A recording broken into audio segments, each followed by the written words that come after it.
Hi. Come on in. Come on in. Hey, just Miss Mary Ann. Oh, you two have lunch together? Yeah, nothing special. Listen, I'm glad to see you, I think. What is that supposed to mean? I was hoping you might tell me about a particular job. And if I don't, you want me to turn around and leave? Oh, come on, come on. You know it's more in a relationship than just whether or not you give me another business. Sometimes I wonder. You know, you and I were never this close until this whole subject came up. I never knew you felt so bad about it. It's to be expected, I guess. A young man doesn't get to know his father fully until he's grown up and has confronted some of the same problems that his father's had to face. In other words, I got the job.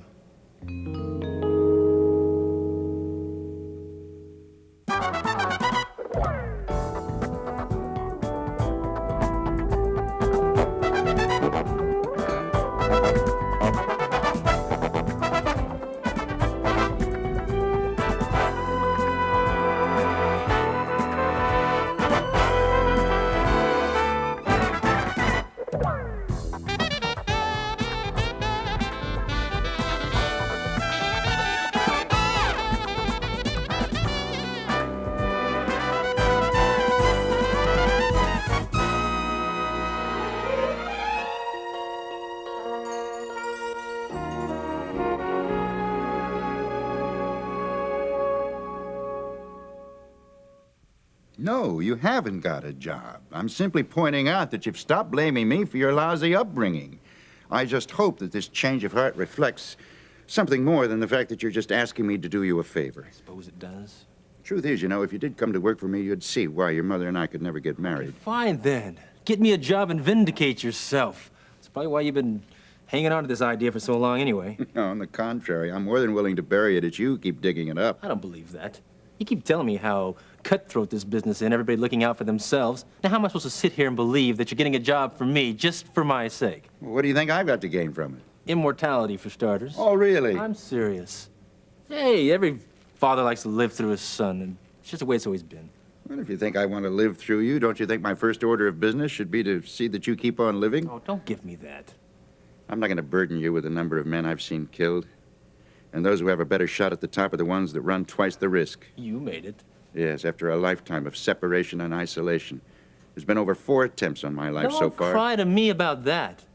That's just the dues that you've paid, and I'm ready to sacrifice just as much, Vince. And I say you're not. You know, when I played football in high school, I gave up just about everything.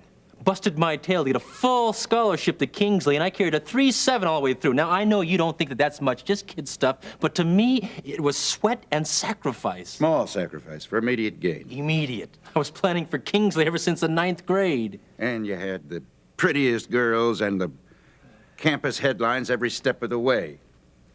Hey, don't con me about your personal sacrifices. I know the way a young man thinks. Yeah, well, what about Becky? I was ready to give up med school for her and Lori, just to make her happy. Med school rejected you. Laurie broke off your engagement. You're still living in the house that I paid for. I'm talking about what I was prepared to do. But Becky didn't leave me much choice, now did she? Exactly. You've never done anything until you had your back up against the wall. Fine. Fine. That's where I am now, Vince. All right, I surrender, okay? I surrender. You're not getting me a job to vindicate yourself, and you don't care about the Cardello legacy. You're acting out of nothing but total and complete pity for your helpless son. I still need a job. Is that what you want?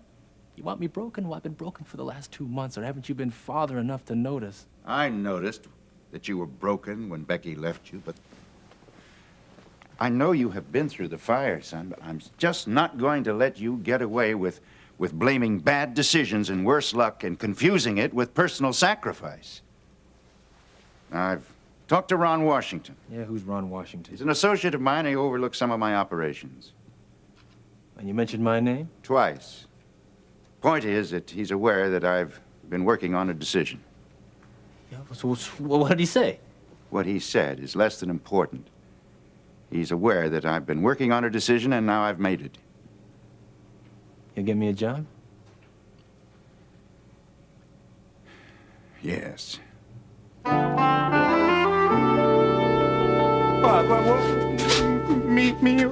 What were you gonna say? Just that you only do what Lance tells you. He's, has so much authority. Well, but everybody has a boss, even the prince. Well, who is the prince? No, I didn't say that. No. All right, all right. Just forget I said that, right? But you know what? You're right. You said everybody has a boss, and that is very true because we all have to answer to God. And I'm sure you know how very important he is, right? I know he's bigger than Lance. That's right. He really is. And you know what that means, Blue? That means that if God would ask you to do something and Lance didn't want you to do it, then you would have to ignore Lance.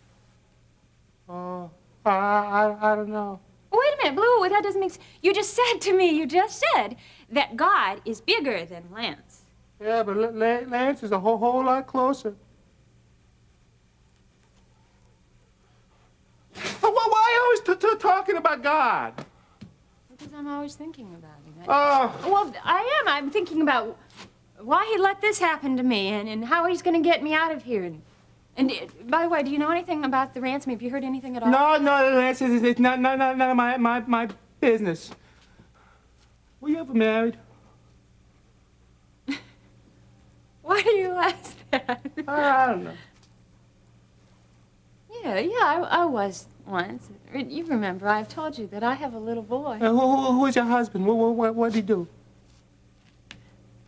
Well, he was a professor, an English professor at college. Oh, he was smart. Yeah. Oh. Was he handsome? Mm-hmm. I thought so, and so did a lot of other women. Oh. Was he smart, handsome, and rich? No, he wasn't really rich. I got money. So, what happened? Blue, you know, you're prying into my personal life, and I realize you want someone to talk to, and that, yeah, I think you're very nice sometimes, but you have to understand that a woman's past, it's a very guarded and a very secret possession, and it happens to be about the only possession I have. Sure, I understand. I won't get personal. So, did you make love a lot?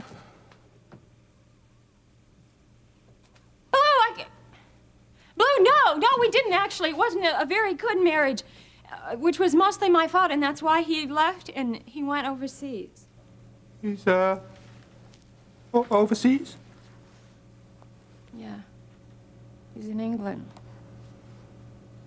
I'll probably never even see him again.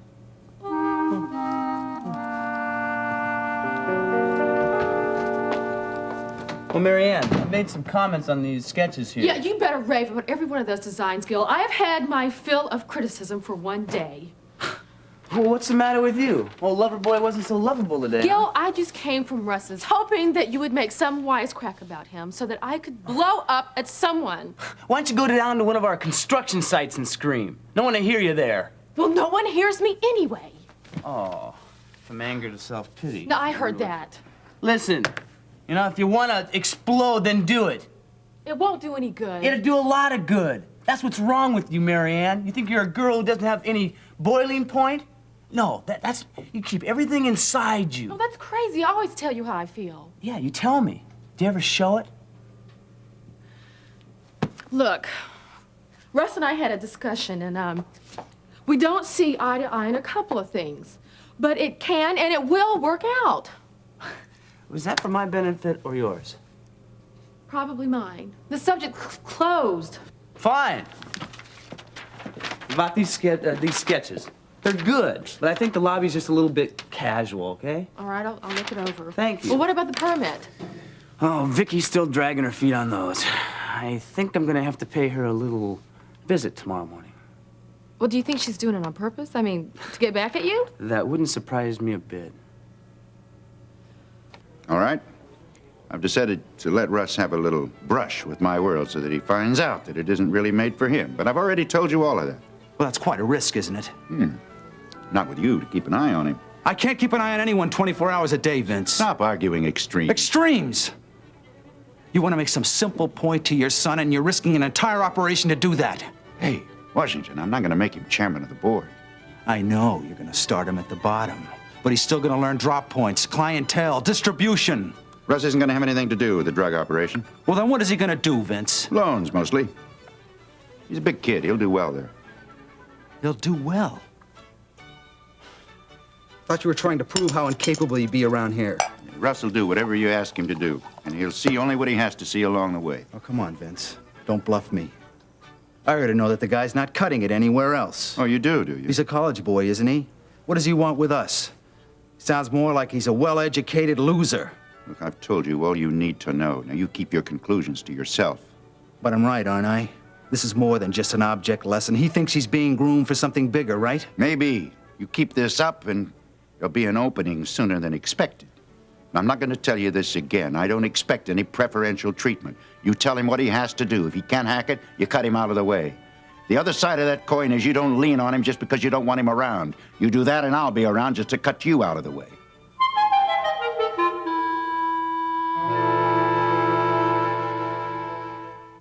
It's not going to be that easy keeping Russ out of other projects, Vince. We may have our fingers in other pies, but it's all the same hand. Yeah, how do you figure that?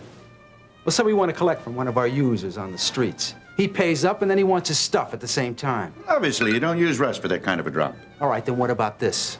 One of our girls needs some cash for a quick abortion. Does that fall under loans or prostitution? You're talking about exceptions to the rule again. Most of the people that owe us money are desperate people.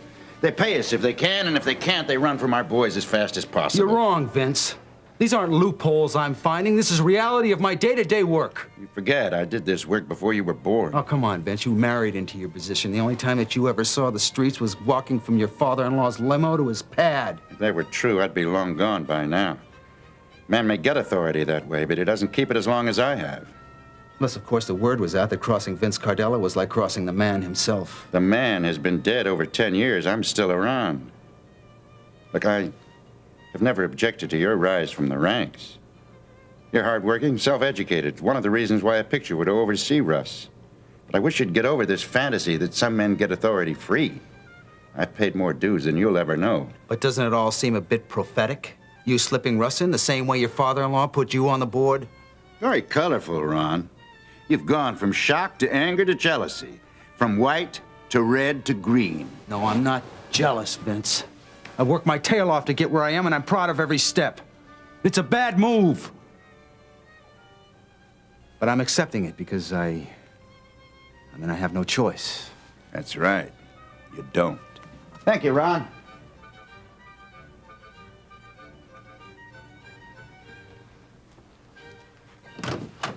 Russ will report to you first thing tomorrow. All clear? What's wrong, Ronnie? We've got a big problem on our hands, Ramona. Lou, What? don't you think Lance is going to be wondering where you are? Nah. I seen him around all day. He didn't have anything to me to do anyway. Did you want me to leave? No, I want you to stay. It's just that I'm pretty much all talked out, especially about Pa. Uh, What about you? I guess you've never been married, huh? I tried. What do you mean? You mean you asked girls to marry you? One. Did she say no? Not really. Oh, she said yes, huh? No, she just laughed. I'm sorry, really. Oh, no, it's all okay. It's a very funny story. Lance laughs about it all the time. Yeah. Ha ha ha ha ha ha. How old were you when that happened? I was 16. She used to come and visit me once a week at this home. She was from college. That was very nice of her to No. visit you. It wasn't nice. I was a school project. I've been lots of people's projects. Well, don't you have parents? Oh yeah, I had lots of those too. Oh, well, I mean real parents. Do you know who they are? No, I'm sorry. I'm more sorry about the parents I've had in the homes. Why, were they pretty unpleasant? Some were okay. Some were like prisons. Prisons like this blockhouse Blue? Yeah. Yeah. Yeah, I better go now. No, Blue. Blue, don't go because do you know what? I can't go. Do you realize that this place here is worse than any foster home could ever be for me because I have a family to go to. I have my wonderful little son Eric. He wrote me a letter, and my daddy, he's in the hospital with a serious condition. I should be with him. Ma'am, I don't make the orders around here. But Blue, you followed him, and that makes it just as much your fault. No, Yes, it doesn't. Blue, you can let me out of here. You could because No, I can't. Lance is nowhere here. You told me yourself. No, Lance will kill me. Lance will kill me. Look, Blue, you could go to the police. You could, and you could turn Lance in, and they would probably let you free because they'd make an arrangement. No, Mary, no. You stay right here. Yeah. You know, you stay right here. I know what you're doing. I know. Yeah. You're working on me. You're working on me. Just like all my parents. And just like the college girl, you don't care about me. You're not my friend. How can I be your friend when you keep doing so much to hurt me? Sorry, but only Jesus can love you like that.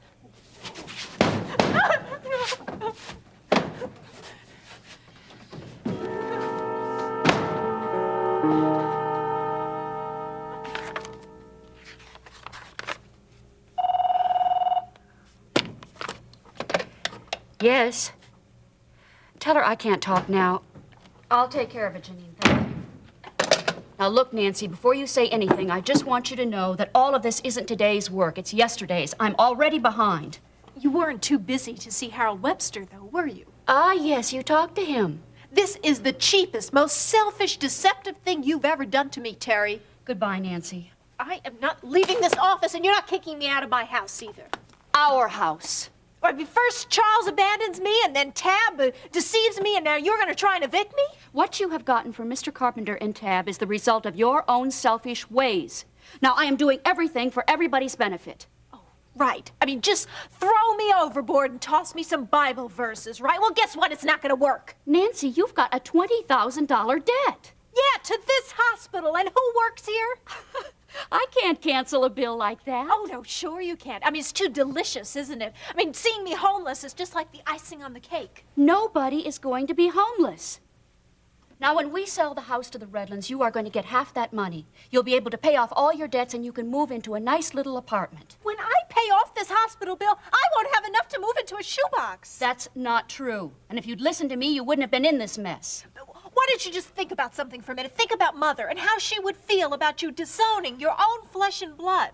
That's very touching, Nancy. You're worried about Mother resting peacefully. Well, it really puts things in perspective, doesn't it? Well, since I was the only daughter who went to her funeral, yes, it certainly does. Oh, yeah, so you could dance on her grave, right? That's enough, Nancy. Now, every time, absolutely every time you have found yourself surrounded by problems caused by your greed, you come to me. First pleading, and then accusations. Well, I'm going to tell you the simple truth. I am a little happy to see you facing the consequences of your actions. And if you want a Bible verse for that, I'll give you one. Do not be deceived. God isn't mocked. Whatever a man sows, that also shall he reap. I refuse to sell that house. Then this whole thing is going to be settled in court. Oh, you wouldn't dare. Don't count on it. Ronnie Washington in there? Who is it? Police. Rubeck. Let him in, Ramona. Well, come in, Sergeant. Come on over and pull up a seat. Ramona, would you believe it? That's my niece. She's working on her master's. You know, you're gonna have to be a little more honest with me than that. Otherwise, I'm just here wasting my time, you know what I mean? What do you want, Brubaker? What crime are you trying to tie me to now? Well, now, actually, it's not the crime so much as it is the criminal. Does Vince Cardello ring any bells? Vince Cardello. Who's he? He's reported to be a very powerful figure in East Coast organized crime. Why, John, the circles you travel in. Well, you travel in them too, don't you? Prove it. Vince Cardello was here 20 minutes ago. Oh, yes, that Vince Cardello. The one with the violin case. Listen, I don't want you to laugh too hard, Washington, because we're closing in on you. What are you going to charge me with? Felonious lunching? Any business that I have with Cardello is no business of yours. You know, all these years you've been keeping your act real clean. I just wanted to let you know that Cardello hasn't been as careful or as consistent as you have. So did you come here to be inspired by my presence? No, I just wanted to find out what's the connection between you two. Look, Brubaker, I've been seen all over this country with known felons, some even bigger than Vince. Now, I hate to spoil your fun playing junior detective, but you can't convict a man on his social life. And with that, I think our little visit is over.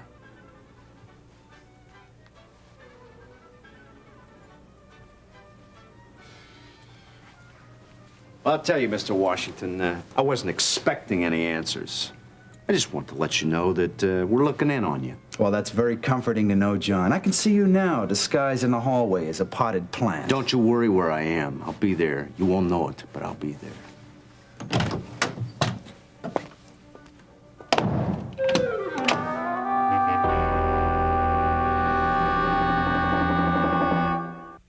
Do you realize, Terry, you're showing more compassion to Jean and Carla Redland than to me? For the last time, Nancy, this is for everybody involved. They need a home, you need the money.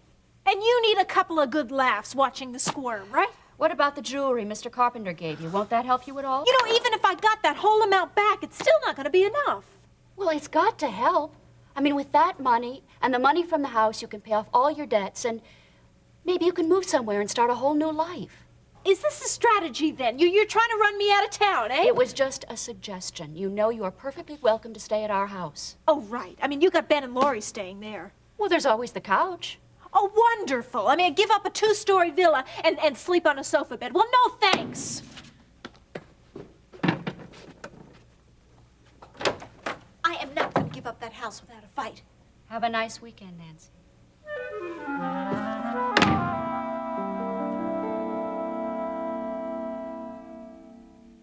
Join us each weekday for more of Another Life.